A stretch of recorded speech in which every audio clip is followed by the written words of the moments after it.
So what is the question? The question says that which one of the following best describe the action captured in this log file?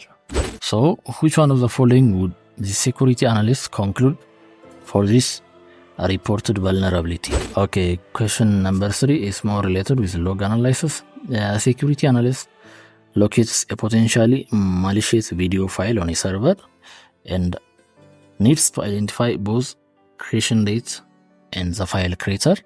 Which one of the following action would most likely give security analyst the information required? Which one of the following team combine both offensive and defensive testing technique to protect organization critical systems? Our last question is about incident. Actually, before directly diving to our question, welcome back everybody. I am Aklilu and I'm delighted to have you join us today for yet another engaging learning experience. It's my pleasure to welcome you to the 591 lab. Today we embark on a dedicated exploration into the topics covered in the CompTIA certification exam. Please don't forget to hit the subscribe button and ring the notification bell so you're always in the loop for our upcoming session. Before we jump into our discussion, let me take a moment to give you a quick overview of what 591 lab is all about.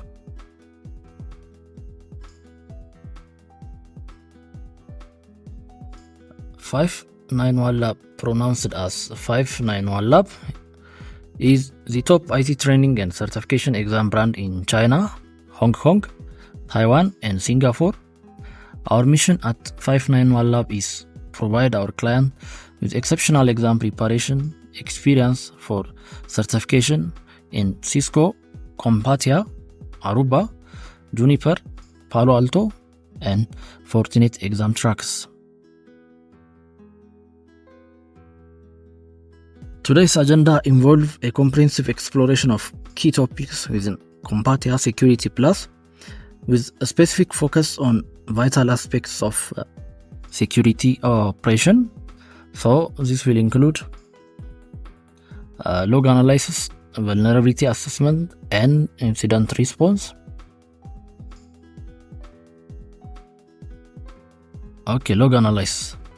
Before directly dive into log analysis question, let's define what's log analysis.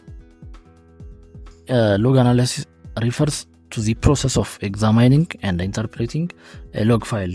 Maybe it's generated from a computer system, application, networks, or software to gain some insights or behavior, performance, and security. Actually, log files are record various events and activity. It may be system events, user actions, maybe error, warning, or other security related incidents. But in our case, in the context of cyber security, log analysis have significant role in identifying anomalies, detecting security threats, and troubleshooting issues, and ensuring the overall health and performance of a system. So there are various ways from which we can get server logs. For example, look at this. An administrator is reviewing a single server security log and discover the following.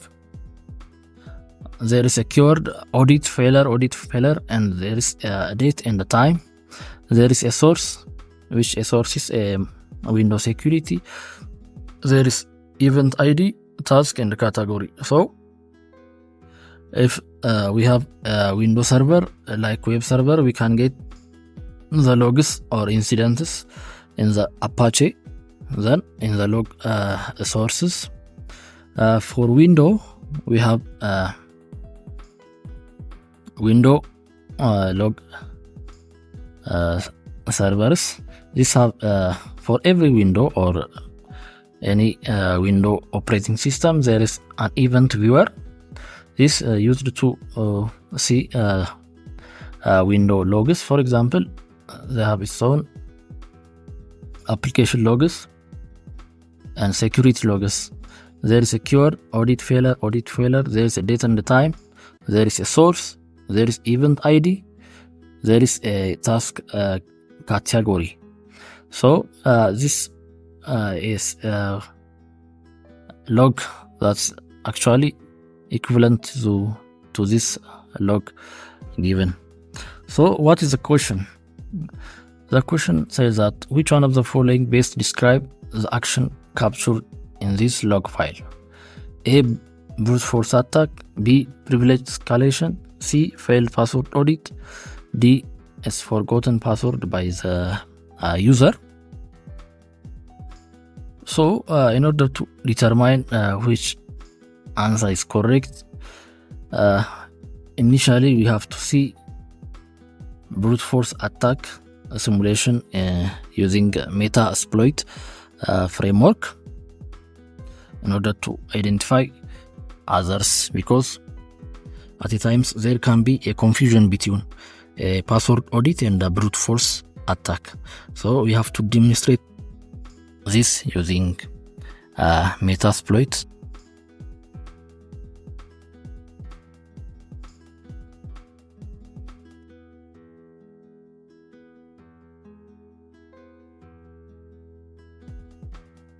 Well, now to use Metasploit, either we install Metasploit in the disk image file, or we can use it on Metasploit on Kali Linux machine or any Linux operating system. So first of all, we open the Metasploit framework, which have various modules that are used for web application exploit, IoT, and various attack simulation like bird pursuit. They have various uses. So it is very powerful, especially for educational purpose. So we launch the Metasploit framework. So it will start automatically.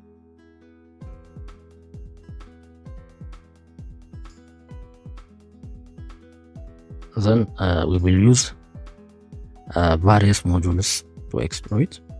Now we will search for content management system like WordPress, Joomla, or any other. We want to brute force, since we are our aims to use or to show brute force. Now we will search for Joomla content management system. So there are various modules. So we choose the number 4, which is used for brute force or the login part. Now we have to our options, especially to set our targets. Show options. So we have our host, our port, username to brute force, or a file that contains both username and the file. Now we have to set our host or target. So intentionally I hide my IP address. So we set our host and then our IP address. So I set my IP address now. Then we set stop on success. If the password is found, automatically he should, or the Metasploit framework should stop. So set stop on success. True.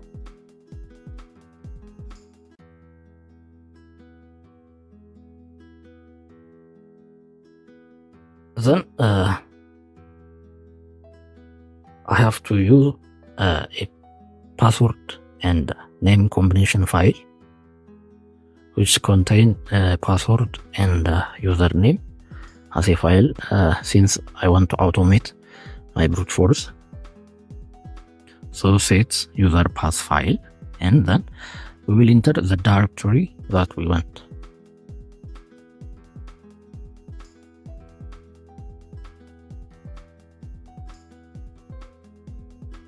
Okay, set user pass file. So actually we can get this in Metasploit framework. By default there are various files, like very powerful file like roq.txt. There are various.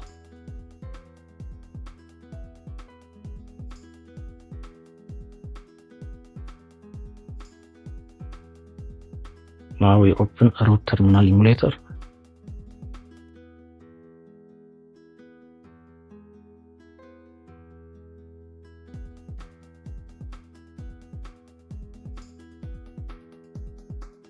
Then we switch into Metasploit directories. Especially it is found on user share Metasploit data, then word list and the word list. We have various texts. Now we choose the Metasploit framework.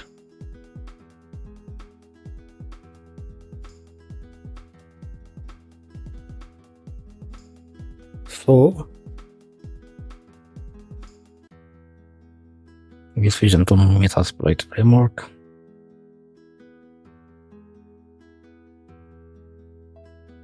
Then into data. So we have under data we have word lists. Under word list we have Mirai user pass text. Let's see what's found in the Mirai user pass text. It is a file containing user and the password. So they have like root admin 11. There are various combinations of username and password found, so we will use this to automate our cases.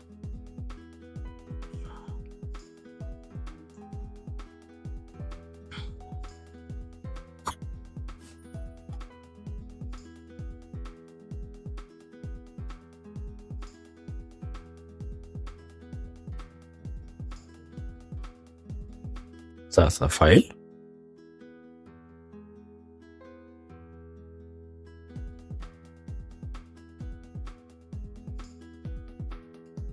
Now we can run our brute force simulation.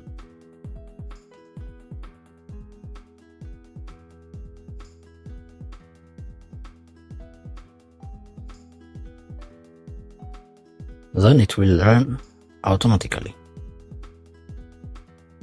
It will check for every combination like this automatically. So in brute force we use automatical way of settling or finding password and the username. So it may be implemented various times within a second. So it's an automatic. It uses tool. It have various combination of username and the password. So in this case it's different from a failed password audit. So password attack or brute force attack is different from password audit, like in our question, like Windows security logs. So brute force attack look like or resemble this.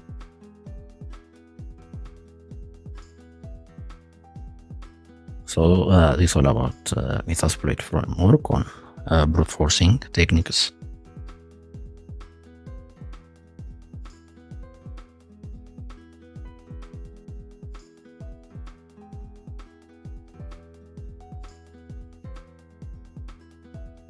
Based on the information provided in the image of this cyber security logs,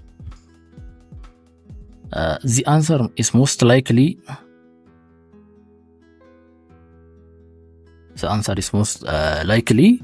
C, which is failed password audit. Why C is the correct answer? Because there is multiple failed login attempts. Since this log shows there are several entries with timestamp in the 11:30 am range to September 60, 2022. This indicating failure in the login events, as we have seen in the picture. There is a failure and this login events. Secondly, there is no successful login. There are no entries between the failed login attempts and the subsequent logs with a valid timestamp. This further strengthens the case for unsuccessful login attempt. Thirdly, it's a Windows security log. This log originates from Windows security, as we have seen already, suggesting that a potential attempt to access Windows server. There is also an event ID. This event ID listed 4625 are commonly associated with failed login attempts and account logout in Windows system. Why not? It's a brute force attack. This could not be a brute force attack, because while there are multiple login attempts, there is no indication of what we call is a systematic pattern or automated tool usage, which are hallmark or an indication for a brute force attack. Okay, for the second, this could not be a privilege escalation, because in order to be a privilege escalation, since privilege escalation means elevating access after any successful login, so in our case there is no privilege escalation. Okay, forgotten password by the user, D could not be the answer, because this explanation is possible, but log doesn't provide any context about user behavior, or that doesn't indicate single user attempting numerous login attempt. So this doesn't indicate any context about any user behavior. Therefore, based on the available evidence, the most likely scenario depicted in the log is series of failed password attempt, suggesting a potential password audit or any unauthorized access attempt. So the correct answer should be the failed password audit. Okay, question number 2 is more related with the vulnerability assessment. Initially, we have a server, we have service Telnet, there is a port, there is a status which shows a severity high, vulnerability use of insecure network protocol.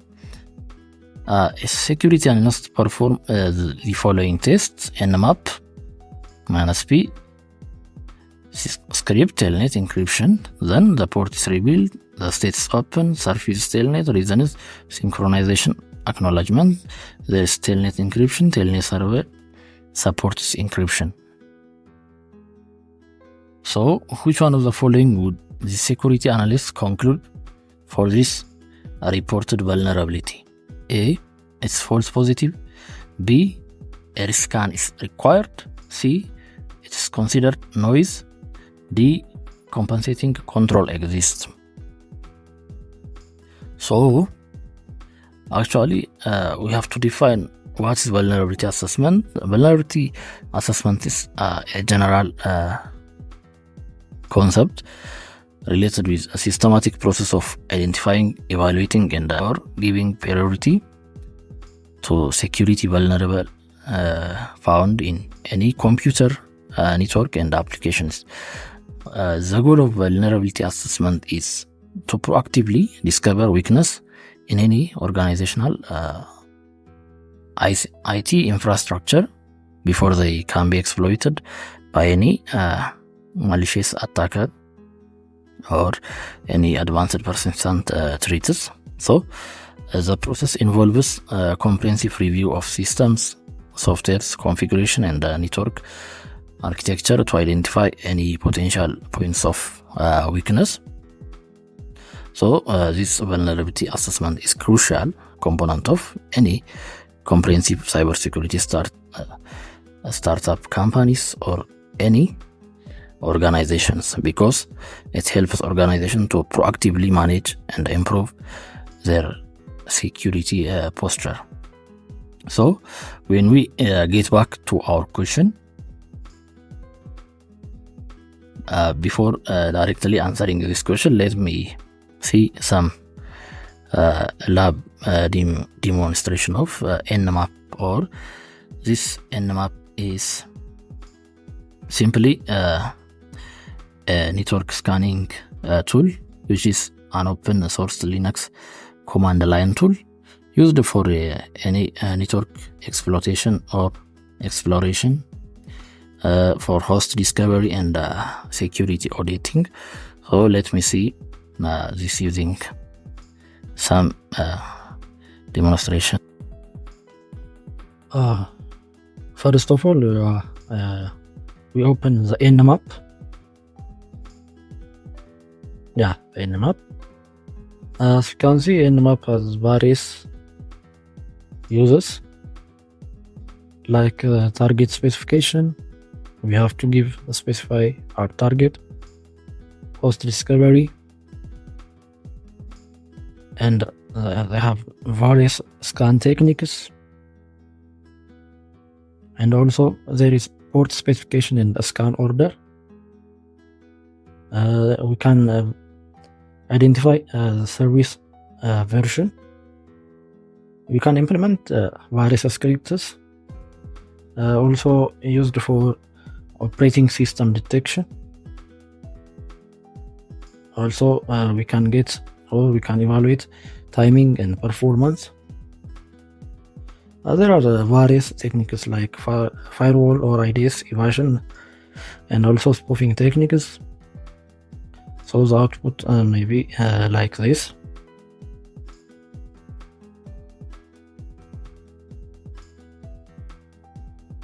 So implement the Nmap using various scripts and commands. Let us see as example 1. Nmap, then some IP minus P, almost determine the port.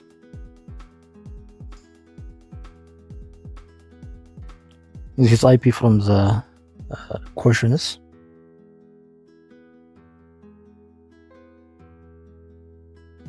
So then enter.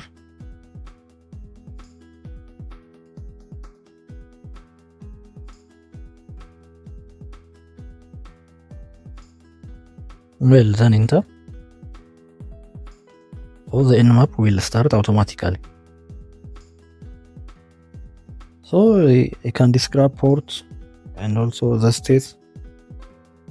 Actually, what services are found with this specified IP address, like Telnet service. So for us now, he displays only the specified things, but in the question there is, especially on the second one, there is Telnet encryption method that are useful for security. Let us implement the scripts on that question.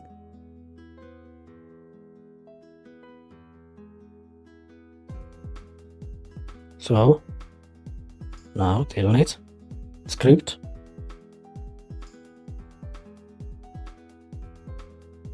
Then Telnet.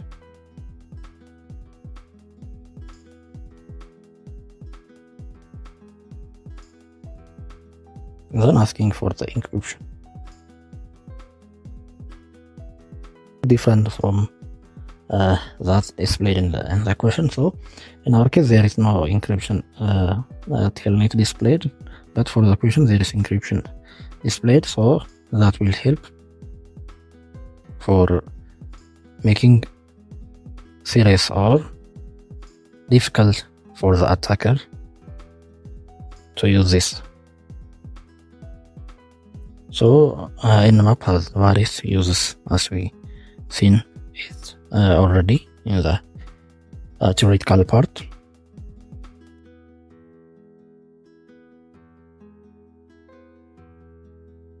So the general outline of Nmap look like this. So, and also it's so simple. Everyone can use Nmap to do such network exploitation or exploration and other various uses of Nmap. So it is an open source Linux command tool.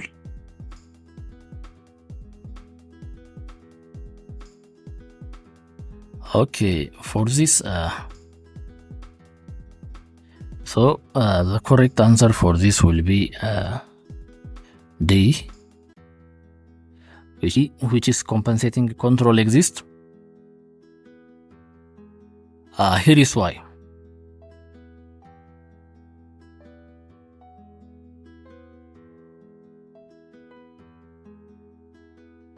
Since the initial vulnerability scan flagged Telnet as high severity issue because it's generally considered insecure due to its lack of encryption by default. This means the data is transmitted over Telnet could be intercepted and read in plain text. However, the analyst follow-up testing using Nmap revealed second test revealed that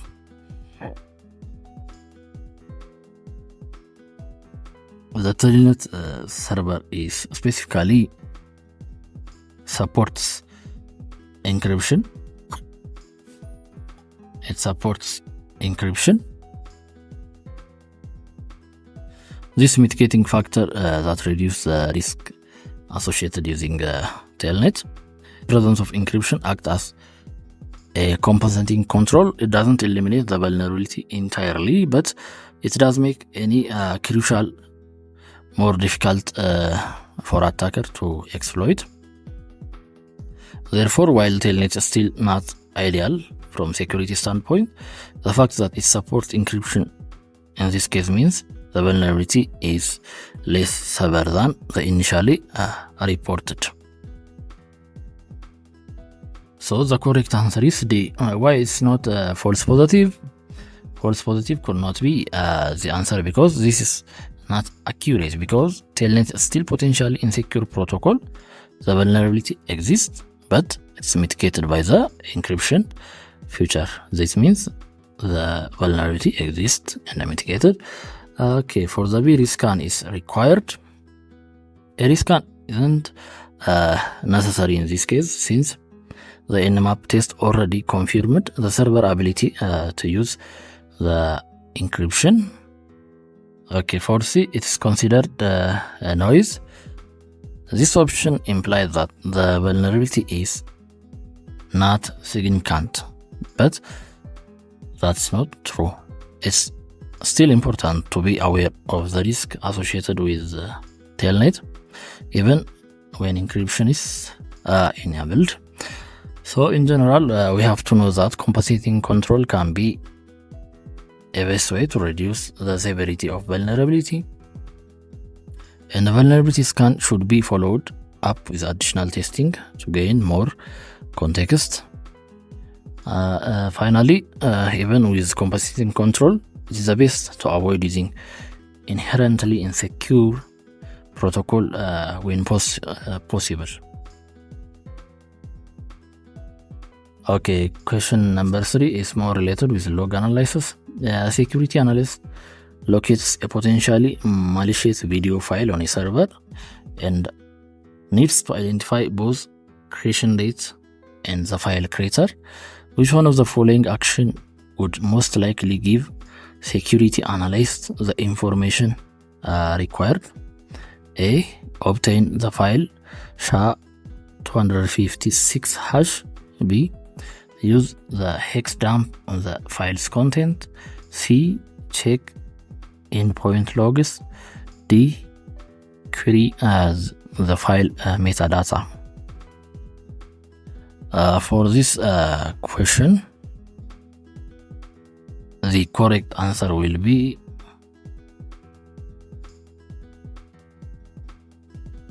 this D, or that is query file metadata. Here is why it's crucial, because query file metadata, especially metadata, stores creation dates. Metadata often include timestamp like file creation date, providing valuable information for tracing its origin.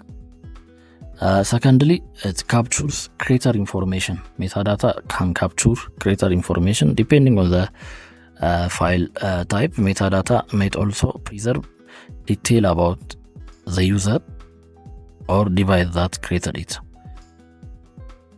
Other options like SY0-256 hash, this or choice A is useful for verifying file integrity and detecting change, but it doesn't reveal creation date and creator information. While hexadump display, this will display row of binary data. This is not user friendly to find the creation date and the file creator, and also it's not suitable for extracting information from this specific metadata element. For the choice C, check endpoint logs. Endpoint logs may contain broader activity logs, but they may not directly store creation date or any creator information within the file metadata itself. So how someone can get query files metadata? Using some operating system tools. Operating system offer built-in tool. There are built-in tools that can view file metadata. For example, right click on the file, then select property, then explore the detail. We all know that to know the property of a file, I can see from this the day of creation, the modified and access. So in such a way we can see depending on the operating system. And also there are specialized tools for more advanced metadata analysis. Forensic tool like EXIF tool for any extensive capabilities. So generally we have to know that metadata is a valuable source of information about files, including creation date and the potential creator detail.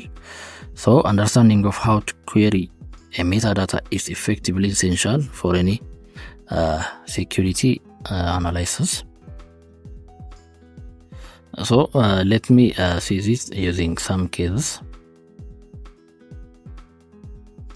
Okay, beyond any technical talk, let's see what metadata means. Imagine that we find a mysterious video file in your computer. You find that, so you are curious but also cautious.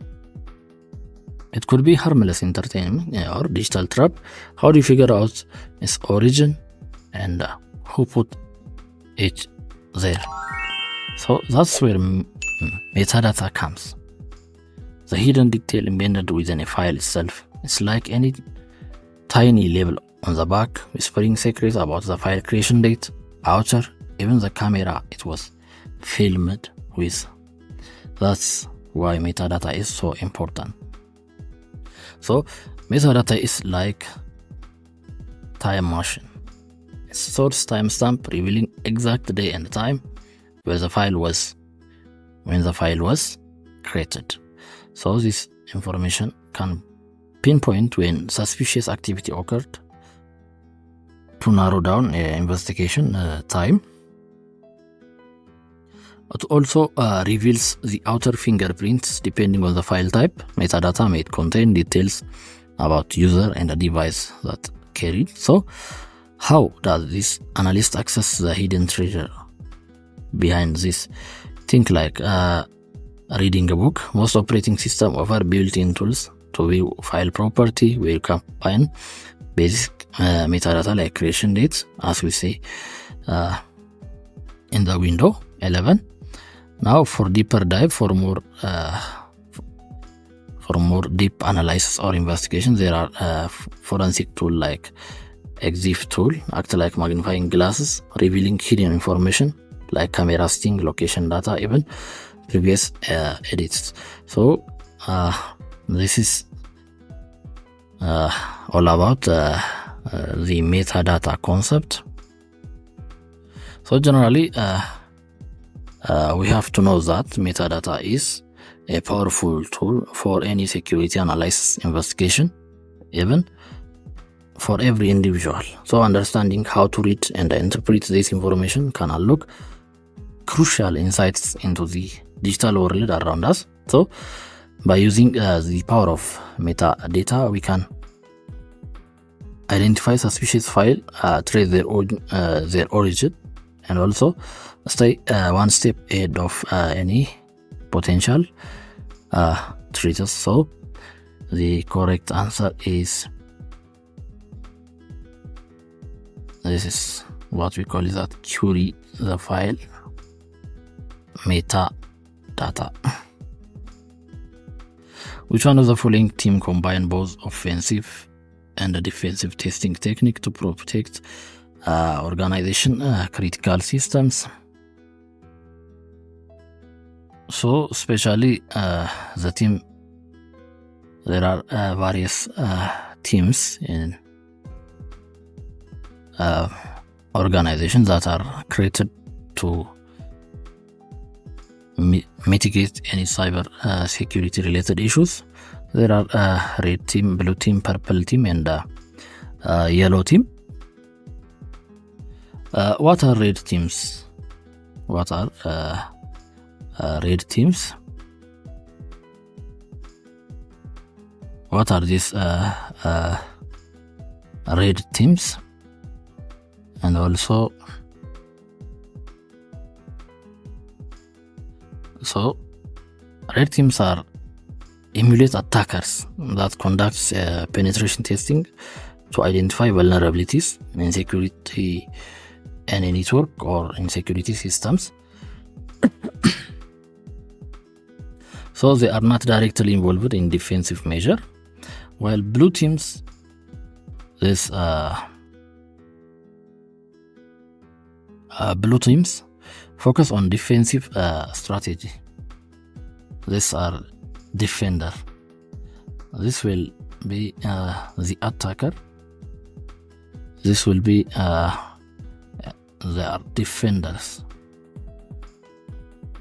These are defenders, focus on defending security, monitoring network and the system for threats, responding to incidents, and they also implement security control mechanisms, but they don't actively attack any systems.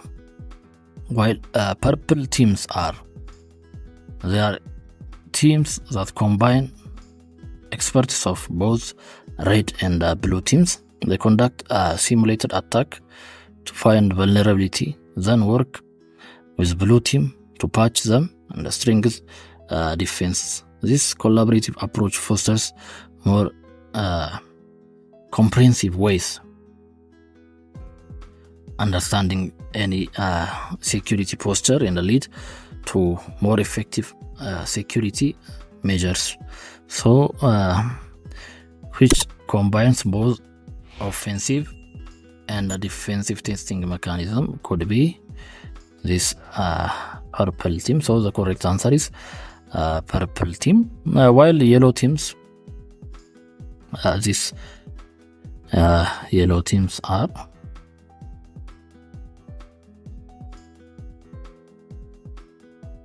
actually they are less common and can have different meaning depending on the context. It might refer a team focused on insider threat detection or incident response, but it doesn't typically combine both offensive and defensive testing like Purple team. So therefore, based on our combined offensive and defensive approach to security, Purple team is the most fitting answer in our scenario.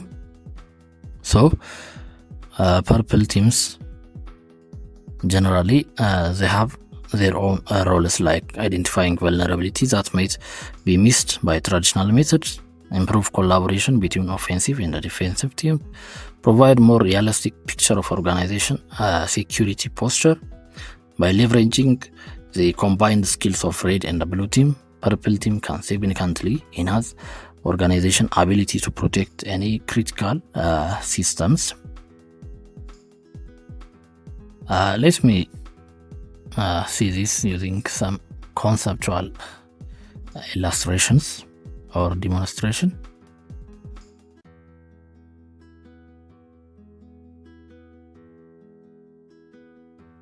The Purple team, the offensive meets defensive for ultimate security. Imagine we are in a battle against any invisible enemy. On one side, we have a red team armed with cunning tactics and tools to exploit any weakness in our defenses. They are attackers, so they are constantly probing for vulnerability in our system. On the other side, we have blue team. These are the vigilant guardians, monitoring every corner and responding to any breach with lightning speed. So they are defender building and maintaining of security fortresses. But what if we combine their strengths? That is where Purple team comes in. They are the ultimate security force, blending the offensive power of red team with defensive expertise of blue teams. So these red team tactics are launch simulated attack, mimicking real world threats and hackers. So they exploit vulnerabilities, identify weakness, and uncover the chinks in your armor. While blue team response, they analyze the red team's finding, patching vulnerability, hardening defense, learning from any simulated attack. So they build stronger walls, prepare for future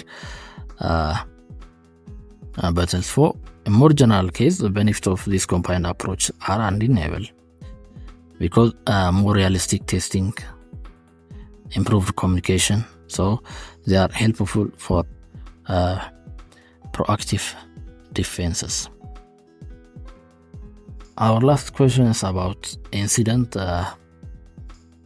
response.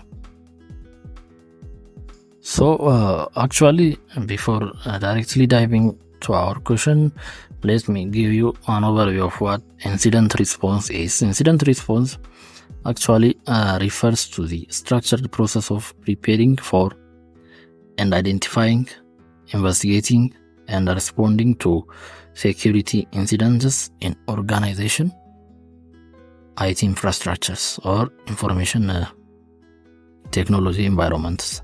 So the primary goal of incident response is to effectively manage and minimize the impact of security incidents that ranges from cybersecurity breach and data leak to any malware infection and the system compromises. So incident response may be based on different plans and frameworks like NIST, SANS, and there are various standards. Question number 5. Which one of the following is the pace of incident response process when a security analyst review roles and responsibility? A. Preparation, B. Recovery, C. Lesson learned, D. Analysis. Actually, this is a simple question for those who knows how to set a plan in an organizational incident response. Since the phase in the incident response process when security analysts review roles and what we call is that RACI matrix. role access matrix, where it is assigned as the preparation phase. So the correct answer for this is the preparation phase. In the preparation phase, so the incident response process typically consists of several phases. Among that, preparation is one of them. In the context of incident response, preparation phase involves establishing organization structures and organizing the resource and the procedure that are needed to manage and respond to security incidents effectively. So during the preparation phase, a security analyst review and define roles and responsibility to ensure that everyone involved in the incident response knows what's expected of them. So this includes identifying key personnel, their roles in establishing communication channel. So let me see this in detail. More detailed breakdown demonstration of preparation phase. There is establishing an incident response team, IRT, developing incident response plan, IRP, defining communication protocol, training and awareness about how the plan is implemented, reviewing legal and regulatory requirements regarding to implementing the plan or the incident response plan, documentation, asset and resource. So in the preparation phase, we have these general issues.